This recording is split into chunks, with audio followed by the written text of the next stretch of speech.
సిద్దిపేట శరభేశ్వర ఆలయంలో శివపార్వతుల కళ్యాణ మహోత్సవం కన్నుల పండుగ నిర్వహించారు. అమర్నాథ్ అన్నదాన సేవా సమితి ఆధ్వర్యంలో కళ్యాణ మహోత్సవం నిర్వహించారు. కళ్యాణ మహోత్సవానికి మెదక్ ఎంపీ రఘునందన్ రావు, మాజీ మంత్రి ఎమ్మెల్యే హరీష్ రావు హాజరయ్యారు. అనంతరం అమర్నాథ్ యాత్రికుల అన్నప్రసాదం వాహనాలను ఎంపీ రఘునందన్ రావు, ఎమ్మెల్యే హరీష్ రావు జెండా ఊపి ప్రారంభించారు. తెలంగాణ గొంతును పార్లమెంటులో వినిపిస్తానన్నారు రఘునందన్. మెదక్ ఎంపీగా ఎన్నికైన రఘునందన్ రావుకు మాజీ మంత్రి ఎమ్మెల్యే హరీష్ రావు శుభాకాంక్షలు తెలిపారు.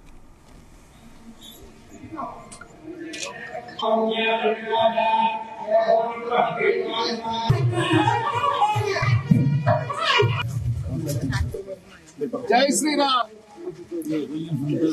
నా ఈ గెలుపు లోపల సిద్దిపేట నియోజకవర్గ పరిధి లోపల వచ్చినటువంటి ఓట్లు, సిద్దిపేట ప్రజలు, ఓటరు మహాశయులు చూపించినటువంటి అభిమానానికి జీవితకాలం రుణపడి ఉంటారని చెప్పి ఈ సందర్భంగా తెలియజేస్తా ఉన్నాను.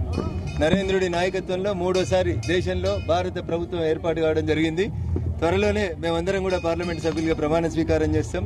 తెలంగాణ ఉద్యమకారుడిగా, తెలంగాణ బిడ్డగా ఈ గడ్డకు రావాల్సినటువంటి ప్రతి అంశం విషయంలో, ప్రతి సమస్య విషయం లోపల రఘునందన్ ఎట్లయితే వాయిస్ ఆఫ్ వాయిస్లెస్ గా తెలంగాణ శాసనసభలో పేద ప్రజల గొంతును వినిపించిండో, అట్లే భవిష్యత్తులో భారత పార్లమెంట్ లో కూడా మెదక్ పార్లమెంటు కీర్తి ప్రతిష్టలను పెంచుతానని, ఈ ప్రాంత సమస్యలన్నింటినీ స్పష్టమైనటువంటి అవగాహన కలిగినటువంటి వ్యక్తిగా పరిష్కరించేందుకు నా శాయశక్తుల కృషి చేస్తానని చెప్పి ఈ సందర్భంగా తెలియజేస్తూ, నా ఈ విజయంలో సూర్యునితో పోటీపడి నాకంటే వేగంగా పనిచేసినటువంటి మా బూత్ కమిటీ అధ్యక్షులకి, శక్తి కేంద్రాల ఇన్ఛార్జీలకి, భారతీయ జనతా పార్టీ ఆత్మీయ కుటుంబ సభ్యులందరికీ కూడా శిరస్సు వంచి నమస్సుమాంజలు తెలియజేస్తూ, కొద్దిసేపట్లో ఎన్డీఏ భాగస్వామ్య పక్షాల కూటమి ఆంధ్రప్రదేశ్లో నూతన ముఖ్యమంత్రిగా చంద్రబాబు నాయుడు గారు ప్రమాణ స్వీకారం చేయబోతున్న సందర్భంగా వారికి శుభాకాంక్షలు, అభినందనలు.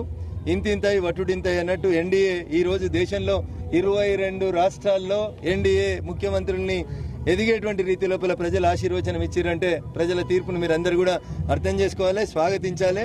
కేవలం 6 రాష్ట్రాలు మాత్రమే ఉన్నాయి. 28లో 22 రాష్ట్రాలు ఎన్డీఏ భాగస్వామ్య పక్షాల నాయకులు ముఖ్యమంత్రులుగా ఉన్నారు. ఇది ప్రజలు భారతీయ జనతా పార్టీ పట్ల ఎన్డీఏ భాగస్వామ్య పక్షాలు చూపిస్తున్నటువంటి అభిమానానికి, కృతజ్ఞతకి మేము శిరస్సు వంచి నమస్సుమాంజలి తెలియజేస్తూ, ఈ ప్రాంత బిడ్డగా ఈ గడ్డ అభివృద్ధికి అహర్నిశలు పనిచేస్తానని మరోసారి తెలియజేస్తూ, మొదటి కార్యక్రమం శివుడు ఆజ్ఞ లేకపోతే చీమ కూడా గర్వదని